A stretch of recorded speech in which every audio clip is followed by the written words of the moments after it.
오늘 잠언 22장 1절로 16절까지의 말씀을 통하여서 가난한 자와 부한 자가 함께 살거니와 라는 제목으로 말씀 나누도록 하겠습니다. 자, 오늘 말씀의 제목처럼 잠언 22장 말씀 안에는요, 이 물질에 관한 말씀들이 좀 많이 등장합니다. 그래서 이 물질관에 대한 것을 좀 나누려고 하는데요. 사람들이 자급자족하던 생활에서 벗어나 물건을 교환하고 경제 개념이 들어온 이후에 물질적인 풍요는 모든 사람들에게 있어서 아주 매력적인 것으로 여겨지고 있습니다. 이는 사람들이 살아가는 데 있어서 물질적 풍요가 가져다 주는 편리와 안락을 사람들이 모두 알기 때문이고 또 바라기 때문이죠. 때문에 사람들은 쉽게 이 물질에 매혹되게 되어 있습니다. 오늘 지혜의 말씀을 통해서 어떻게 하면 이 물질로부터 자유할 수 있고 또 바른 삶의 가치관을 세워갈 수 있을지 이 물질관에 대한 것을 좀 나누도록 하겠습니다. 1절 말씀 보겠습니다. 1절 많은 재물보다 명예를 택할 것이요 은이나 금보다 은총을 더욱 택할 것이니라. 자, 1절 말씀은요. 선택하라 라는 동사로 시작되고 있어요. 우리 성경이랑 조금 다르죠. 원어에는 선택하라 라는 동사로 시작되고 있는데 무엇을 선택하라는 거예요? 많은 재물보다 명예를, 은과 금보다 은총을. 자, 이렇게 되어 있습니다. 명예라고 번역된 단어의 원어는요, 쉔이라는 건데 이름을 뜻합니다. 이 단어 자체는 이름을 뜻하는데 우리가 이것을 그 구약 성서 안에서 또 히브리 그 사회의 어떤 개념 안에서 좀 이해해 보아야 되는데 성경에서의 이름은 단순한 사람의 호칭을 의미하지 않습니다. 그 사람의 성품 그리고 평판, 존재와 특성과 또 그가 어떤 행하였던 일들, 업적들 이 모든 것들을 아우러서 통칭할 때 이 이름을 명명하죠. 그래서 복합적인 의미를 내포하고 있는 단어다라고 여겨지면 그렇게 생각하시면 됩니다. 그래서 여기 이름에 대한 정의, 1절 안에서 이 정의가 어떤 것을 의미하는지는 잠시 미뤄두고 다음 구절 좀 먼저 보겠습니다. 은과 금은 원어와 동일하고요. 여기 은총이라는 단어가 조금 다른데 은총이라고 번역된 단어는 원어에 사실 두 개의 단어로 이루어져 있습니다. 그래서 헨 토브라고 되어 있는데 선한 호의 이렇게 되어 있습니다. 자, 그렇다면 어떤 평판을 삶 가운데 쌓는 것이 좋다라고 말씀하고 계신지가 이제 명확하여집니다. 많은 재물과 은과 금을 쌓기보다 무엇을 쌓아라, 무엇을 쌓는 것을 선택하라 라고 말씀하고 있어요. 선한 호의, 그것이 너의 평판이 되기를, 너의 평가가 되기를 위해서 삶을 그렇게 살아가라 라고 권면하고 계시는 거죠. 그런데 이 일이요, 쉽지 않습니다. 당장 우리가 직면한 삶의 문제 앞에 또 물질 앞에서요, 쉬운 일은 아닙니다. 앞서 1절이 선택하라 라는 동사로 시작된다라고 말씀을 드렸잖아요. 때문에 이 원어가요, 단순 수동형으로 쓰여 있습니다. 무슨 말일까요? 많은 물질과 은금을 쌓기보다 선한 호의들을 삶 가운데 쌓는 것, 이것을 선택하는 일이 나 스스로가 능동적으로 되는 일이 아니라 누군가 의존적으로 누군가를 통하여서 된다라고 말씀하고 있는 거예요. 자, 그렇다면 어떤 의미인가 이거를 우리가 조금 더 깊이 있게 좀 볼 필요가 있는데 잘 아는 복음서의 한 구절을 한번 우리가 살펴보겠습니다. 마태복음 6장 24절입니다. 한 사람이 두 주인을 섬기지 못할 것이니 혹 이를 미워하고 저를 사랑하거나 혹 이를 중히 여기고 저를 경히 여김이라. 너희가 하나님과 재물을 겸하여 섬기지 못하느니라. 자, 이 말씀이 어떤 말씀이었죠? 마태복음의 이 말씀은 우리가 하나님을 섬겨야지 재물에 빠져 있으면 안 된다라는 말이 아니었어요. 그런 말씀이 아니었습니다. 마태복음 6장과 7장, 8장은요, 동일한 장소, 동일한 사람들의 대상으로 예수님께서 하나님의 말씀을 전하시는 그런 내용이 담겨 있는 것이거든요. 우리가 잘 알고 있는 산상수훈이라고 알려진 이 말씀도 그 말씀들 중에 하나입니다. 산상수훈의 말씀은 우리말 성경과 오순이 다르게 쓰여 있는 것이 특징이다라고 말씀을 드렸는데, 복이 있다라는 선포로 각 구절들이 시작되고 있습니다. 때문에 이는 우리가 이루어야 할 의에 대한 말씀이 아니라 십자가 사역, 그 하나님의 은혜를 통하여 우리에게 전가하여 주실 의가 무엇인지, 그 복된 삶이 무엇인지 소개하고 있는 내용이다라고 말씀을 나눈 적이 있습니다. 기억하실런지 모르겠습니다. 마찬가지로 6장에 등장하는 재물에 관한 것도요, 재물과 하나님 섬김의 두 대상이 비교되고 있는 것이 아니라 죄인의 의와 하나님의 의가 비교되고 있는 말씀 가운데 한 대목입니다. 그러므로 내가 너희의 의가 아닌 하나님의 의를 너희의 삶 가운데 가져다 줄게 라는 복음의 메시지였는데, 이것은 마음에 관한 말씀이에요. 마음.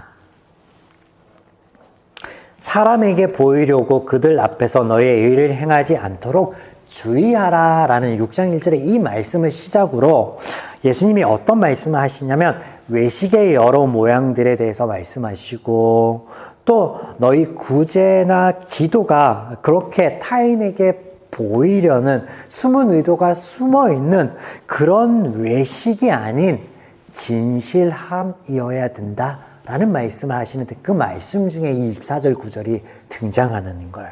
그래서 의도된 마음, 누군가에게 보이기 위한 죄인의 의와 그런 마음, 즉 죄적 가치관에 대한 말씀으로 실제로 마태복음 6장 24절의 이 재물은요, 맘몬이라는 단어로서 부와 재물을 가져다 주는 신의 이름이에요. 그래서 하나님의 의와 죄의 의, 이 죄적 가치관과 하나님의 가치관이 비교되면서 드러나는 말씀 중에 하나였지, 이것을 너희의 선택에 있다, 섬겨야 될 대상, 두 대상 중에 하나다라는 그런 말씀이 아니에요. 자, 그렇다면 우리가 본문으로 돌아가서 하나님의 십자가 사역을 통해 우리의 마음에 맘몬에게 빼앗겼던 것을 다시 하나님으로 향하게 하시겠다라는 말씀을 우리가 살펴본 것과 같이, 구원, 죄에게서 돌이키시겠다라는 이 선포와 같이 이 본문의 말씀도요, 이것이 수동형으로 쓰인 것은 우리가 재물이 아닌 선한 후일을 쌓아갈 수 있는 삶의 키가 어디에 있다라고 말씀하고 있는 거예요. 하나님의 말씀, 하나님께 있다라고 말씀하는 거예요. 즉 하나님을 힘입을 때 가능할 것이다 라는 거예요. 우리가 오늘 바른 물질관을 갖고 살아가기를 원하신다면 하나님을 알아야 돼요. 하나님의 말씀을 의지해야 됩니다. 동일한 말씀을 지난주에 나누었습니다. 죄에 대한 승리는 하나님의 주권과 섭리의 은혜, 그 역사 안에 있고, 그리고 이런 말씀을 살펴본 이후에 이어지는 1절 말씀이니 연관이 되어지는 말씀이라 할 수 있겠죠. 2절 말씀, 가난한 자와 부한 자가 함께 살거니와 그 모두를 지으신 이는 여호와시니라. 2절 말씀이, 이런 말씀이 좀 오해하기 쉬운 말씀인데요, 하나님께서 마치 사람의 운명을 정하신 것처럼 여겨지기 때문에 그렇습니다. 가난한 자? 하나님께서 만드셨어. 부한 자? 그도 하나님께서 만드셨어. 그런 말이 아니다라는 거죠. 그런 말이 아니다라는 거예요. 우리가 살아가는 세상에는요, 부한 자도 있고요, 가난한 자도 있습니다. 모두가 섞여서 살아가고 있습니다. 하지만 이런 물질적인 차이를 평등하다라고 주장할 사람은 아무도 없습니다. 가난한 자에게도 없고 부한 자에게도 없습니다. 하물며 이것이 하나님께서 정하셨다, 하나님께서 만드셨다라고 하면 되겠냐고요. 안 되죠. 이것은 죄의 원리를 따른 결과예요. 그러나 성경은 오늘 분명하게 말씀하시는데, 그 모두를 하나님께서 만드셨다라고 하는 이 대목이 어떤 의미냐면, 하나님께서는 사람들의 상태나 가진 것 혹은 행위 등이 아니라 그 존재 자체만이 하나님의 고려의 대상이다, 하나님의 사랑의 대상이다 라고 말씀하시는 대목이에요. 부한 자나 가난한 자, 그것이 중요한 게 아니라 사람, 하나님의 형상을 닮은 하나님의 피조물이잖아요. 그것 자체가 중요하다라는 거예요. 그것을 말씀하시는 거예요. 그래서 삶의 방식이나 모양은 얼마든지 다를 수 있으나 그들 모두는 하나님의 피조물이기 때문에 피조물 그 자체로서 충분히 가치가 있고 존중받을 만하다라고 말씀하시는 거예요.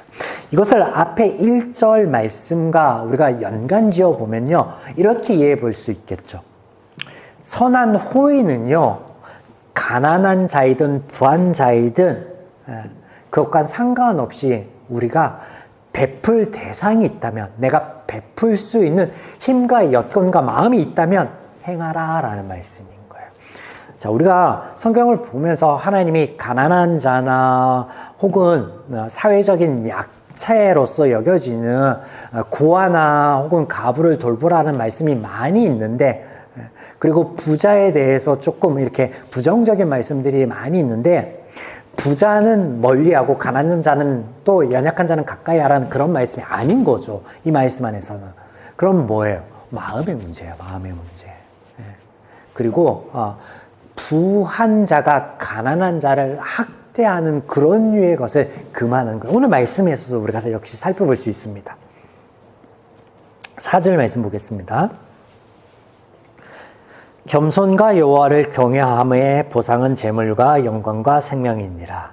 자, 겸손과 하나님을 경외함에 따른 복을 말씀하고 있거든요. 여기서 겸손이라고 하면 우리의 연약함, 죄인됨을 인정하는 것과 또 하나님의 은혜의 역사를 인정하는 것, 이런 자세가 겸손입니다. 그리고 하나님을 경외하는 것은 하나님을 향하여 두려워하는 마음을 갖는 게 아니라 하나님의 말씀을 듣고 믿고 따르는 삶 자체를 하나님을 경외하는 것, 하나님을 사랑하는 것이다 라고 이미 성경의 여러 차례 우리가 구절들 속에서 살펴보았습니다. 네, 기억하시죠?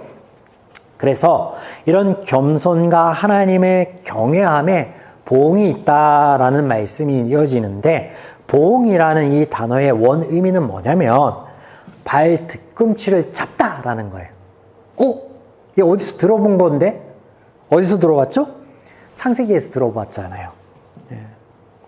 속이는 자, 야곱이라는 이름을 떠올려 볼 수 있는데, 본문에서는 조금 다른 의미로 쓰여졌습니다. 그게 어떤 의미냐면, 이 뒤꿈치를 잡는 행위 자체가 뭐예요? 이게 형용사로 표현되어 있는데 어떤 적극적인 자세를 의미하는 거예요. 적극적으로.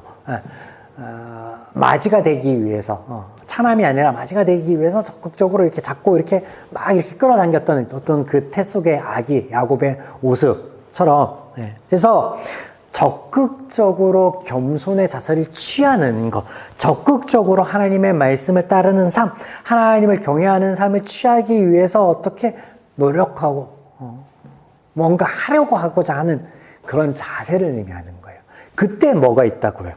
재물과 영광과 생명이 너희에게 있을 것이다 라고 하나님의 약속으로 이렇게 지어지고 있는데, 더 재미있는 대목은요, 여기 재물과 영광은요 단수형으로 쓰여져 있고 생명은 복수형으로 쓰여져 있습니다.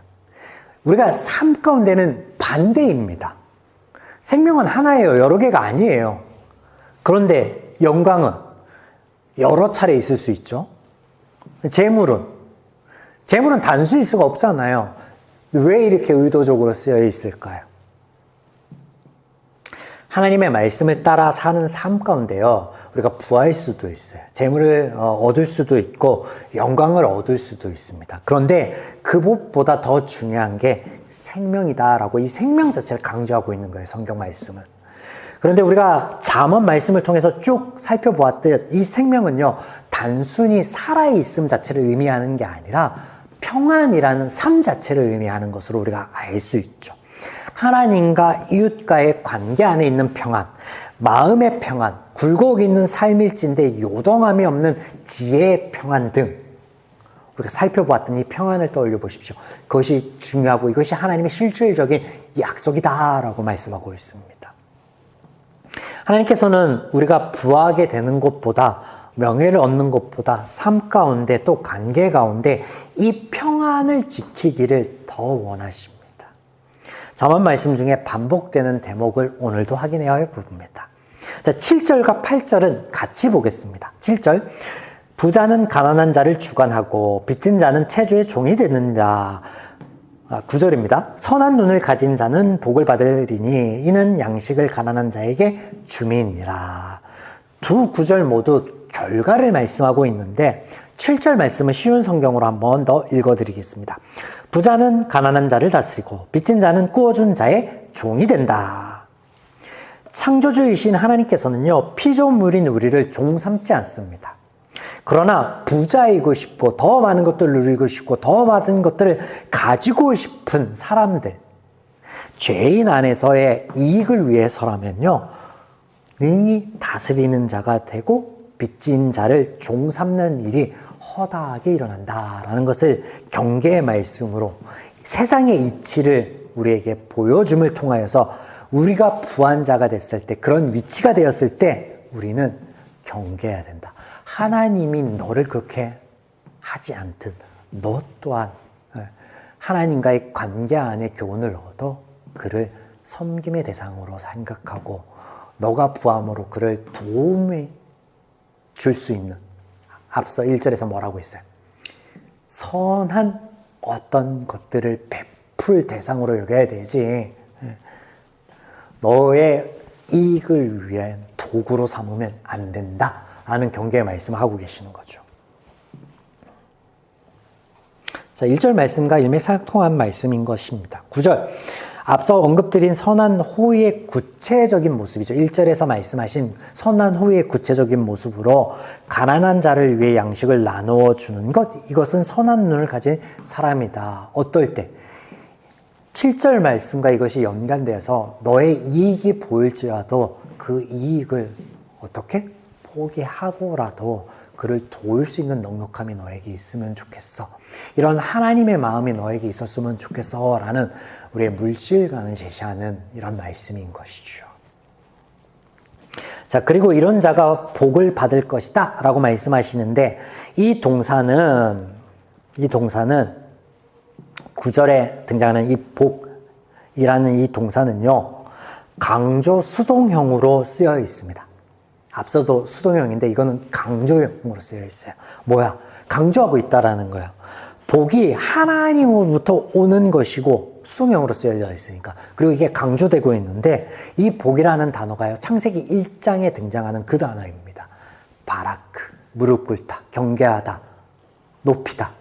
하나님이 우리의 삶을, 나를 높이고 섬겨주고 위해 주시겠다라는 말씀이죠. 우리가 이 말씀을 잠언 안에서 우리가 그 하나님의 마음을 닮아서 그 마음으로 베푸는 것, 이것 안에 하나님의 보응이 있는 것. 왜? 하나님의 마음으로 우리가 하였기 때문에 하나님의 결과가 우리 삶 가운데 들어오는 것이 마땅하다라는 의미로 전에 이것을 살펴본 적이 있습니다. 네. 바락, 하나님께로부터 오는 복, 그것을 말씀하고 있습니다.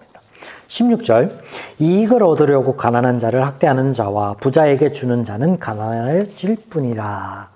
16절 말씀에서 경계하고 있는 것은 두 가지인데요.